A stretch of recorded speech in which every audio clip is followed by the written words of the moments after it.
They have there. There we go. It's probably quite a good idea.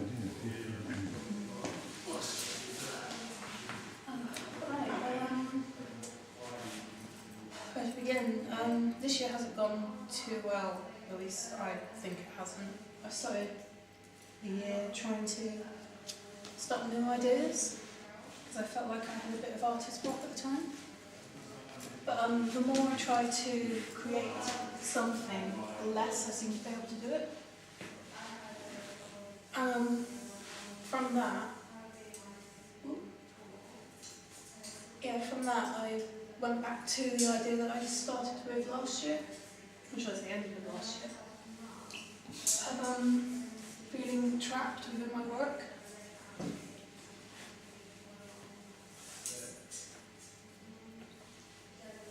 Life is difficult.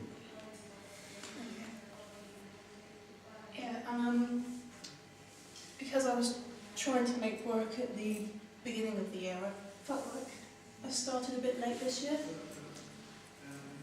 And I do feel like I've done enough work so far. I got so many ideas that I'm coming up with, I'm starting to do.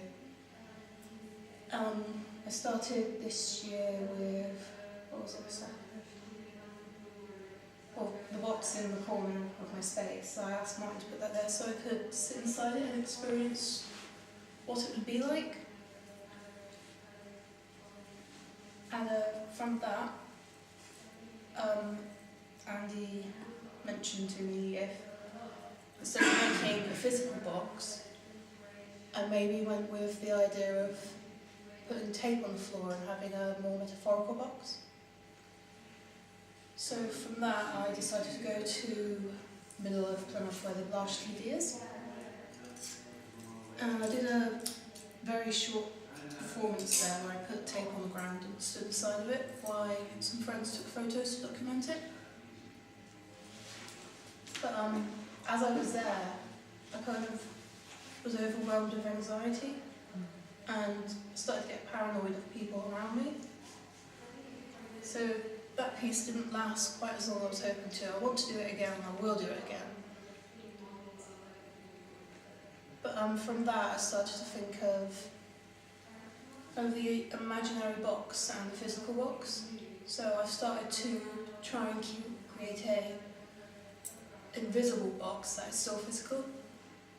So I've gone to the wood workshop and I tried different ideas that I could use for perspex, making a box out of perspex. All the ideas that the technician was coming up with had framework, so it wouldn't be a pure just perspex box. It would have some kind of other form within it, except for myself. So that idea, although I do want to try and still create something like that, that idea with perspex hasn't really happened because of difficulties with making it. But from that, I've created this metal frame box, which still gives the right impression that I want, and still has the physical form, but not quite as much as I was hoping. It doesn't give as much of a transparency, or it doesn't. Which one is? It doesn't create a physical boundary. I see. Still, you can put your arms through it. I see. But I like the idea of having that physical boundary there. But I think personally, it might be more of a kind of comfort zone, where I know there's that physical boundary there. So even though people can see me, they can't physically really do anything about it. I've started to play with some other ideas as well, of maybe, instead of having myself physically there, leaving a trace, which is the stuff over there at the moment. I've started the plus, I see with the hand. Yeah. Yes, I've started making this simple moulds of bits of my body, and started to make what are they called? Prints of footsteps. I did it at home, so it didn't turn out as well as I was hoping. But I still think it kind of holds some kind of presence within itself. How the image of my feet being there still isn't very, what's the word, very obvious, but you can still kind of get the presence of something being there. Do you know what's really, do you mind me having a conversation with No, go ahead. you? Know what's really funny is that when you got in, you said something about an episode still about being trapped in my work. And I had this real sensation. I thought, if she gets to be in there and be sewing and busy, and Steve and I are trapped. Like, we just have, you know, I mean, obviously it was funny. I just suddenly thought of that weird space of an audience member where you, especially in art, where you sometimes like feel like, am I really supposed to watch her sewing? That, you know, that kind of funny space where you don't quite know what you're supposed to do as an audience member. I don't know if that's helpful, but maybe it's interesting. Well, it's an interesting thing to bring up because last year during the exhibition when I did my performance pieces, I found that people weren't really watching. They didn't quite know how to respond. I think out of the performances I did, I only had one person that voluntarily came up and started talking to me, where everyone else around me, I couldn't quite get a grasp of what it was they were doing because I was too busy concentrating on what I was doing.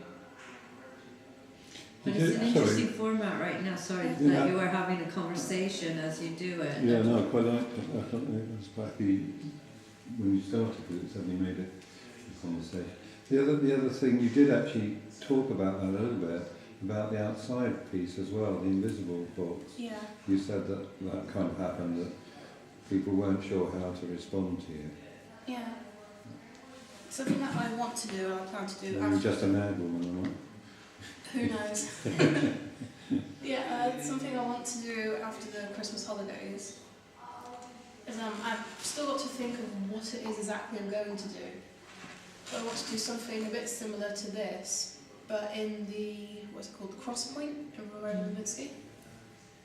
I've had a word with people to find out how you book it, and they said just to email Andy and get him to book it for me. But I would like to put on a performance there where I do something similar to this. Originally I was thinking of having the acetate box and starting to paint the inside of it, so that I'm slowly kind of luring myself out from the outside world, which is where the Perspex piece has come from. And using this box, I plan to do a video. I've got to set it up just right, but I want to put this box in a space, probably be this one, using that wall I'd imagine, and set it up so that all you can see is the framework of the box and myself and the wall behind me. What I want to do is to paint a piece of Perspex so it looks like I'm literally kind of vanishing from the video, so that it's kind of adding that wall of the box in between me and the audience. It's interesting because there are probably ways you could do that as a video, just through video, and you know, is that useful, or is it really that you want to do the physical act in order to make the visual happen? Yeah. The other thing that's coming to my mind is all that stuff that magicians have done for time immemorial, really, about the disappearing person, who's there and not there. There seems to be that kind of boxes are used a lot in that magic stuff.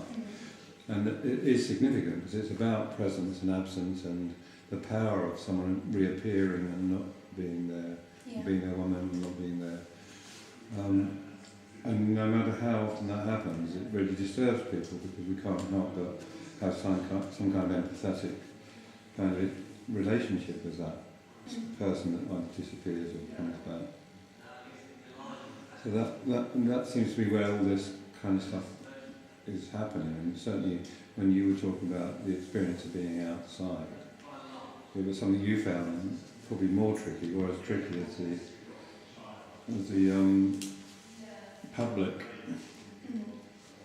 the general public, we can use that term. I think what what it was I wasn't quite prepared to do it. I thought I could go there, do it, and it would be done. But when I actually got there, because I hadn't really thought how I was going to do it, it seemed really simple. But because I wasn't really quite prepared, I think that's how it failed. Because with the exhibition pieces, I'd done it before within my own home, within my own comfort zone. So when I got there, I could get into the physical state of mind rather than just sit there and make it. It's interesting because Anya was just mentioning that Sam Cowan, who was talking about doing a kind of performative piece and about how she might think about doing it through video first if it ever turned into a physical performance. And it seems to me that's similar to you, isn't it? A need to kind of experience it yourself so you know where you are with it. Yeah.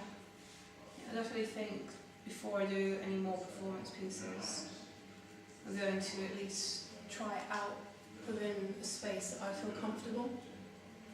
Like with this right now, I'm perfectly fine doing this. Well, I'm just thinking about it. It's very interesting, and eventually, you know, I don't know if we'll be able to sit here long enough, but you will actually sew yourself out of our conversation. I mean, obviously, we can still talk, and I think, you know, so what is she going to do to get out, and you know, and then you'll be.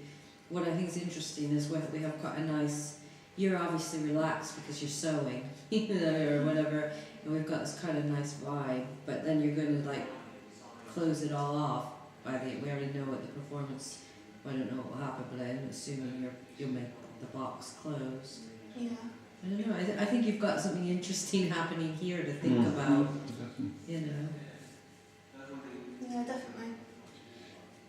It's like that thing where if you're having a difficult conversation, you have something to do with your hands. Yeah. You know? It's like.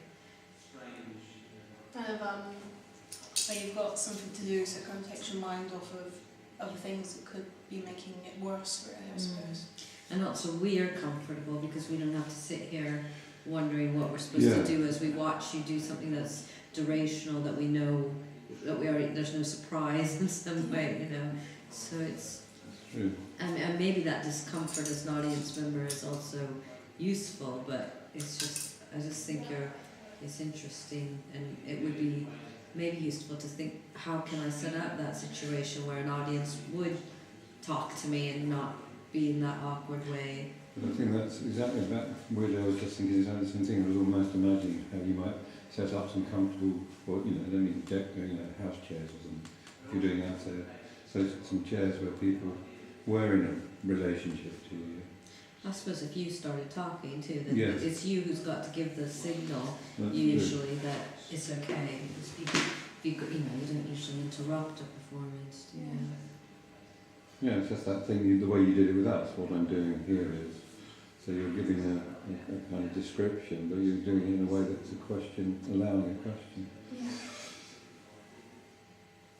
Yeah, it's definitely stuff I need to consider performance-wise, and I think, like I said, kind of that discomfort of doing the performance, and how I need to set it up more for myself so that I can feel comfortable while doing it. I think the other thing that's interesting is that the act of doing is enabling you to articulate what you're thinking, which quite often in crit situations, if you have to describe, and it's not just you, what the activity is you've been engaged in or are engaged in, it is quite difficult. But actually the physical act you're doing is what you do. So somehow your brain is thinking about all the things that you think about to make the work. So there's an articulation going on, which is really quite, I think we should suggest all students do a performance piece for their assessment.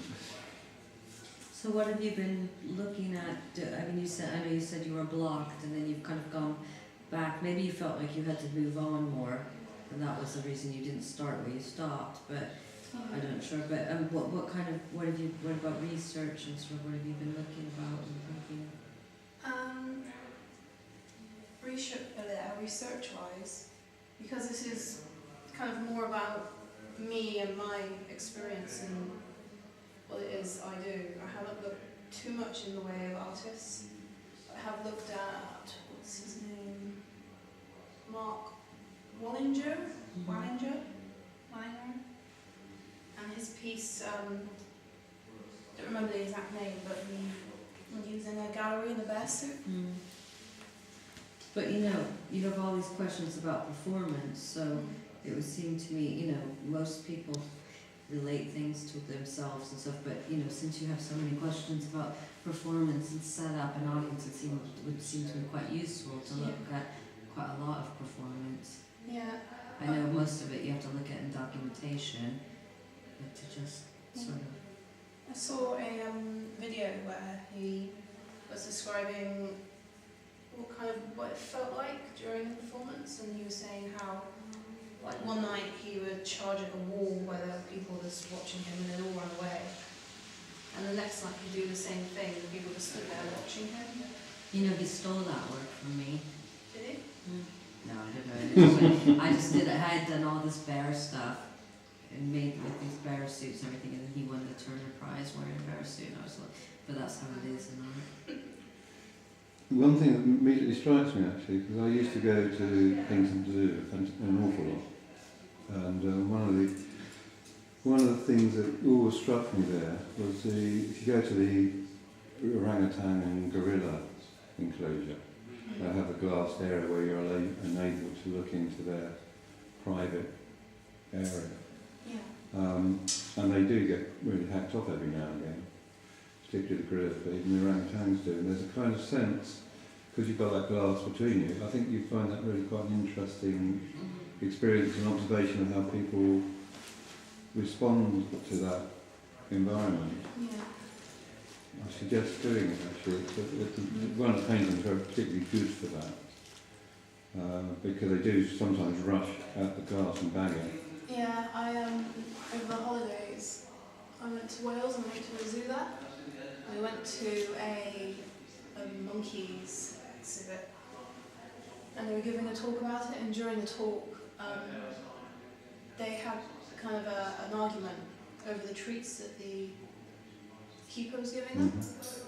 And it was really interesting to see how behind the glass they were having kind of this private, I suppose, family issue, and how people on the other side, they were getting a bit freaked out, some of the people near the front, because they were banging on the glass and jumping off of it and throwing stuff at it.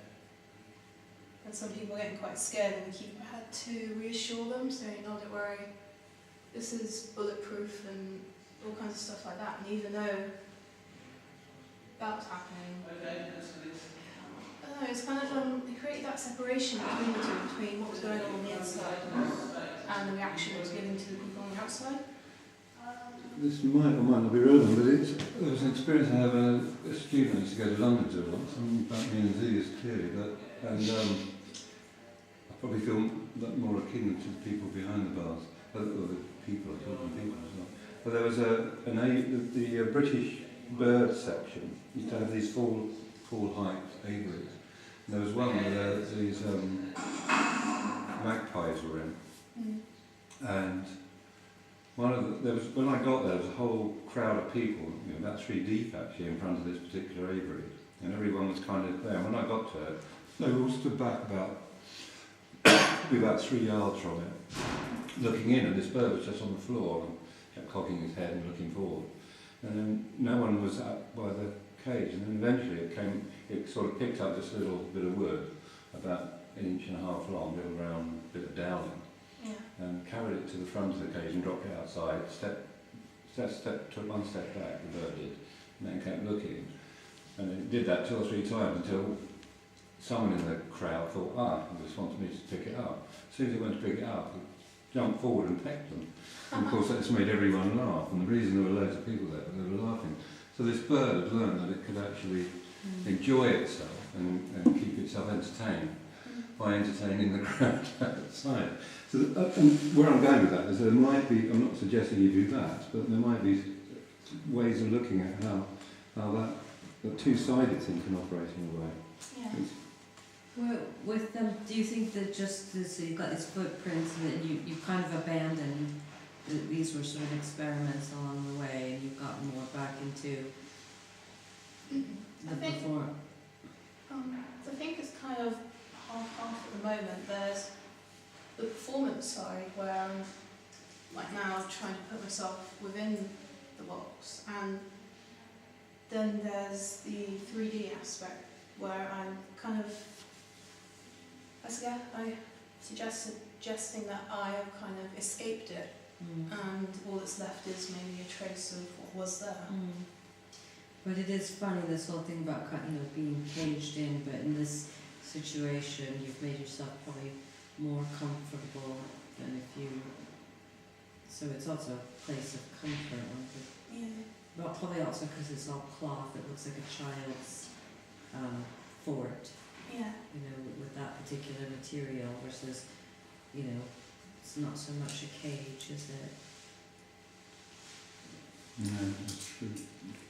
But that's been the interesting thing. We've discussed this quite a few times now. Quite a lot of the work is about you blocking out the outside world rather than being entrapped in a way now. Yeah. Although the piece you did last year was about being entrapped in a kind of piece. Yeah. But it kind of clearly feels that you're more comfortable, by and large, inside the box. I mean, and you could think about the theatricality of it, like what would you like to wear, what would it look like if you had a particular colour scheme or if you were wearing linen, or if you were, there are more things that could come into it if you decide to go in that route. And this question about erasing yourself through the perspex, and that whole thing about how you could do that with video in all kinds of different ways that wouldn't involve actual physical making in some ways. It would involve thinking about how to shoot in light and etc.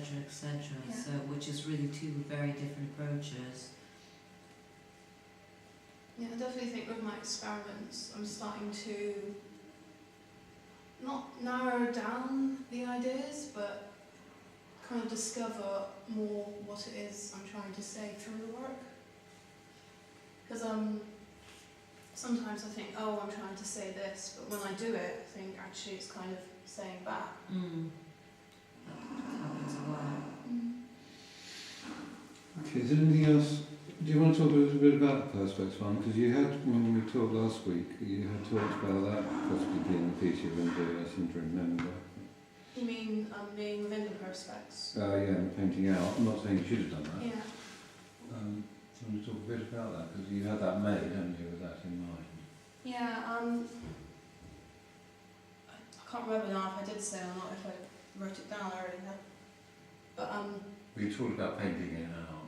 yeah, the process of making it seemed very difficult because in my mind I wanted it to be basically the box but made out of perspex. So is this ready for the next experiment?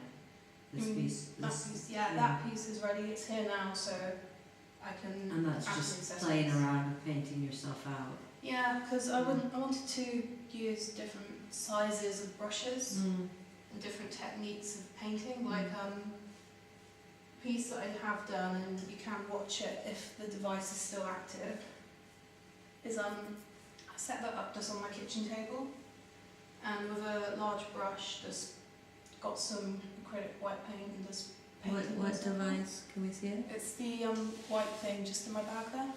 I was going to ask you about that because it clearly wasn't big enough for you to sit behind and Yeah. on the floor and paint yourself out. So I was wondering how it was going to work. Yeah. Is it Has on? the screen gone black? Yeah, it's just on. It's just the little button on the very right. Right. Oh no, sorry, your left. Yeah, that one. Just press it down. It should come up. Yeah. You just swipe your finger across the screen, And and then, it should be on the video. yeah, okay.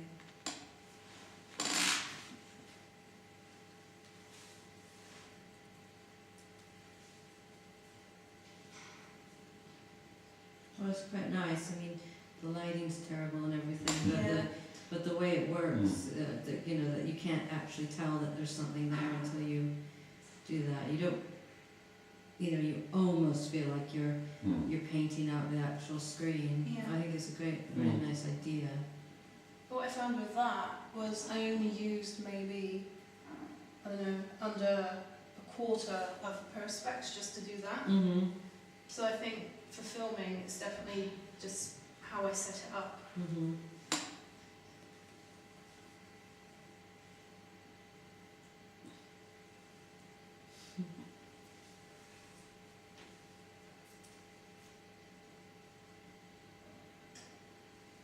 What's also interesting is that now it totally reflects me and Steve. As soon as it's like we become I don't want to reflect in you, which she wasn't reflecting in me. Okay. So you have loads of places to go with this work. You're sort of Because this piece also, although it works very directly, and you know, it almost feels like a nut, but then what do you get next is almost like the thing, isn't it, that?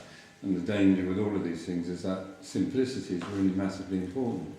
How you stop it becoming a kind of one-liner, and which can be perfectly okay, but if there's a series of those, is that good, do they go anywhere else?